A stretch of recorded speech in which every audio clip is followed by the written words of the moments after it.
vent because our microphone doesn't work.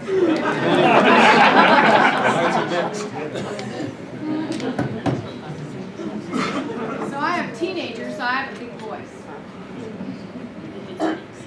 Okay, here's our next question. And we thought this was an important question. It gets 3 minutes. You guys are in a room full of Republicans. I like this one. Half do not care about social issues.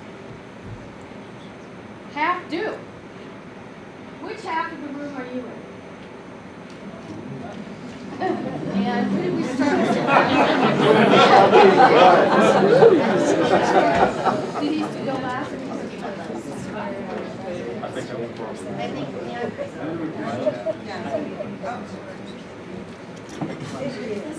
Okay. I think. No. He can't fix it, no.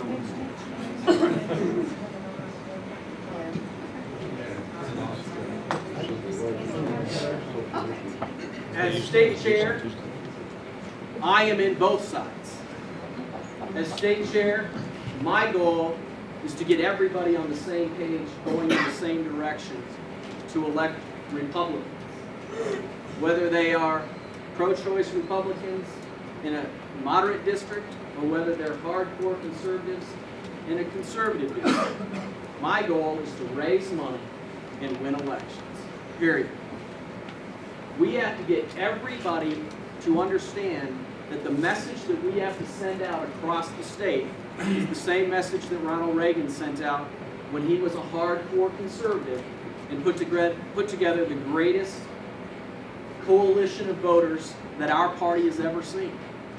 He brought in unaffiliated, he brought in blue dog Democrats, and he did it by being positive and talking about what our conservative message is, which is about what we are for, not what we are against. And we need to start talking about we are for individual liberty. We are for individual responsibility.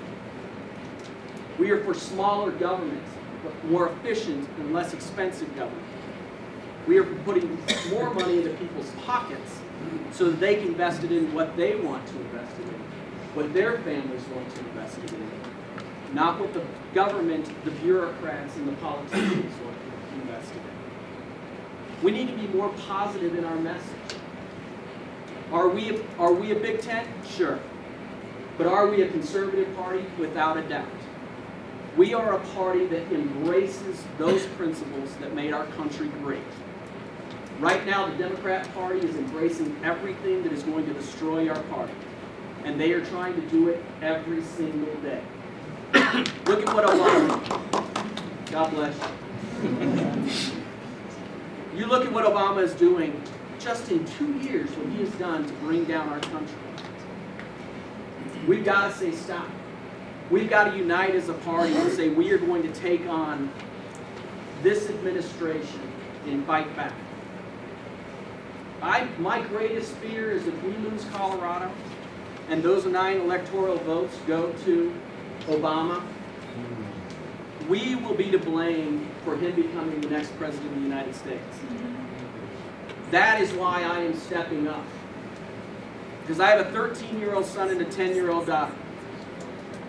I am scared to death that they are the ones that are going to be burdened with paying off this deficit and the interest on all of these expensive programs that Obama has been pushing through. That's why I'm stepping up. That's why I want to be the chair. Because I know I have the experience and the background to be able to pull this party together, move them forward, and beat Obama here in Colorado. I know I can do it, but I can't do it without you guys. This is going to be a team effort. Thank you, and God bless.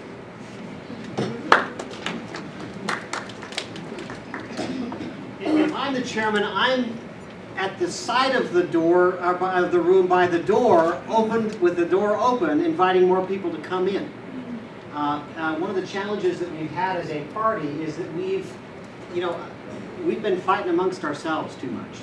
You look back over the last however long, whether it's Referendum C, Gholston Beaupre, Pete Coors, Bob Schaefer, Referendum C, pick whatever you want. There is some schism between conservatives. Because some people say you're not conservative enough, you're not a real Republican if you don't believe X, Y, or Z. That's a mistake. The stakes are just too high in this upcoming election for us to remain divided. And so the job of the party chairman is not to stand on one side of the room or the other, but to stand at the door inviting more people to come in. And if people are on their way out, to stop them and say, we need you, stick around. One of the things, I mean, I've been the chairman of the Denver Republican Party for the last couple of years. And I'll tell you, it's a real challenge.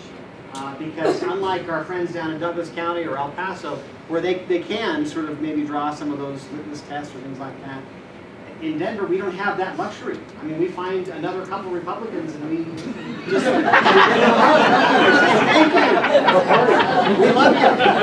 You can agree with me 60% of the time. You're on the team. You know? We do what? We do check for polls. We do. Sometimes. Depends on who's could be in the voting polls. But that's one of our challenges in the party. And so the job of the party chairman is to create an open and welcoming party. To stand on principle, don't get me wrong, we need to be standing for liberty, for limited government, but we have to recognize that within our party, there is room for honest disagreement on matters of legislative policy. We have to be okay to recognize that within our party, you're still a good Republican if you believe that the right to choose is a decision to be made between a woman, her doctor, her conscience, and her God. It's okay if you believe that sometimes as a Republican, you can vote to keep extra tax revenue for your local school district. It doesn't make you a bad Republican. We can have those honest disagreements in terms of policy. The job of the chairman is not to talk about those differences. It's to talk about what are those core things that unite us as Republicans. And then create a message that resonates and reaches out to those thoughtful independents or folks that have felt disaffiliated and alienated from our party. And make our party a welcome place for them. And I think I've got a track record of not drawing those divisions that you can do. Very good.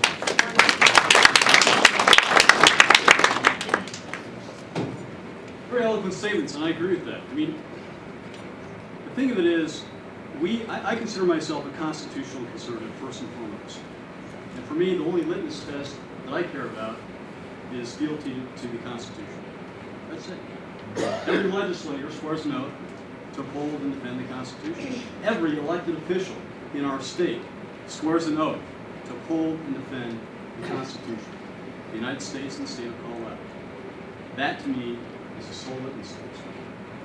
There's no compromise on that one, but that's a litmus test. And we need to stop the circular firing squad.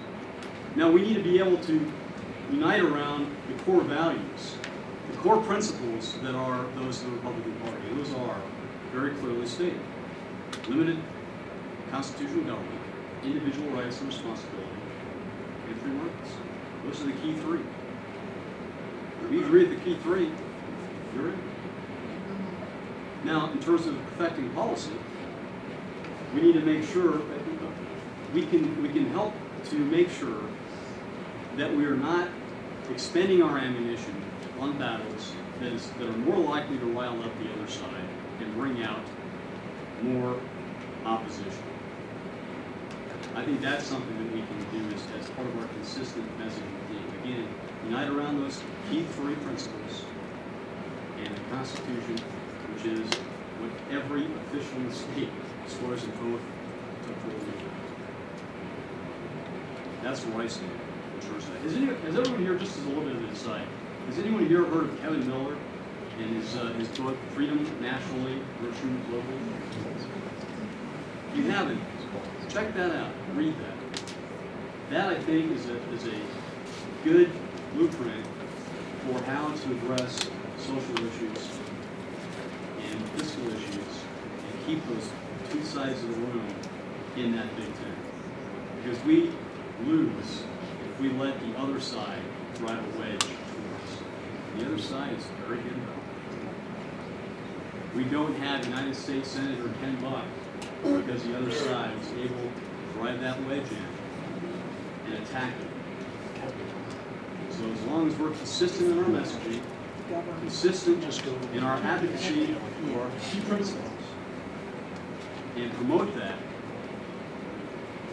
and not kick people out for issues, and I agree. There are areas where we're going to have some disagreement. We don't need to be cookie cutters. We're not Democrats. We're not communists. We don't have a Politburo deciding policy. We have a brand. We have core principles. Let's unite around those. Let's bring all the folks in here that can agree to those core principles, and let's win, because those messages resonate. I think the question has two parts. Which camp are you in? And what do you do as state party chairman to bring them two together? Was that roughly it? You are in a room full of Republicans. Half do not care about social issues, half do. Which half of the room are you in? For those of you who don't know me, ask those of you who do know me. I am a nutty right-wing conservative. Religious, socially, anything else you want to put an LY at the end of. That is me, 100%. Guilty, you got me. There's the tape. Okay. That being said, I don't say that you have to be. It's not my mission in life to go out and make you just like me. This is what I believe. This is what I will fight for. This is what I stand for. This is how I vote in the privacy of that ballot room. You do what your conscience demands you to do. Now, state party chairman, it's been said, it's not a policy job. It's a win elections job, it's a raise money job, it's a structure job. That's what we're here to do. And here's another news flash. We can't do anything about, let's pick abortion. Can't do anything about it anyways. The Council of Nine has already ruled. So it does us no good to go butting our heads up and beating each other up year after year after year. And I establish I'm a right-winger, but I'm so sick of that nonsense. Good. I'm so sick of it. I will stand up and fight for the pro-life movement because as an individual, that's what I believe in. But I'm fighting equally as hard for Republicans because the simple fact is, without majority, we can't even begin to address all the other issues that are going on right now. And that's where we need to be. That's my focus. Thank you.